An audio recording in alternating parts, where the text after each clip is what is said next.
Be ready. 5 seconds to go. At the outset, I would like to join my colleague, the Honorable Raksha Mantri, to pay tribute to our Jawans and officers who valiantly defend our borders. I also express our nation's deep gratitude to the men and women in uniform who helped in rescue, relief, rehabilitation, and reconstruction in the wake of a variety of natural disasters. The humanism and efficiency of our armed forces in responding to the tsunami disaster, to floods in various parts of our country, to cyclones and earthquakes, especially the recent quake in Jammu and Kashmir, have made us all proud of our gallant armed forces. The security challenge facing India is diverse, complex, and evolving.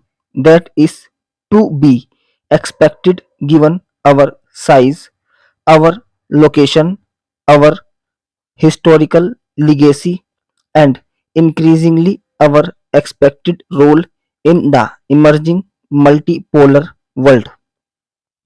The end of the Cold War, increasing global interdependence, and the trans-border nature of many threats have made strategic concepts developed in a bipolar world somewhat irrelevant. The United States is today the dominant economic, military, technological, and cultural power. However, it can be anticipated that the European Union, Russia, China, Japan, and India will consolidate their individual positions to play a global role. We must evolve a new paradigm of security cooperation relevant to an emerging multipolar world in which global threats obtain global responses. This is precisely what India has sought to do. We have entered into strategic partnerships with the United States, Russia, Japan, and the European Union, and are pursuing strategic cooperation with China.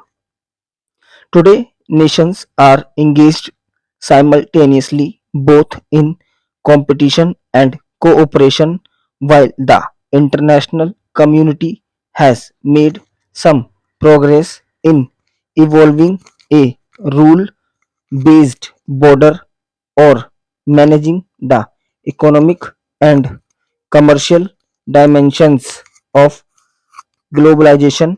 The absence of an effective rule based order is actually felt in addressing contemporary security threats such as terrorism and the increase of weapons of mass destruction.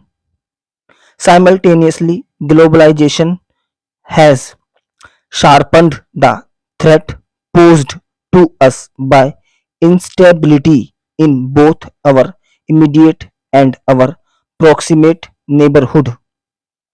Along with this, we must also be mindful of the desire of extra regional powers to keep us engaged in low intensity conflicts and local problems, to weigh us down in a low level equilibrium.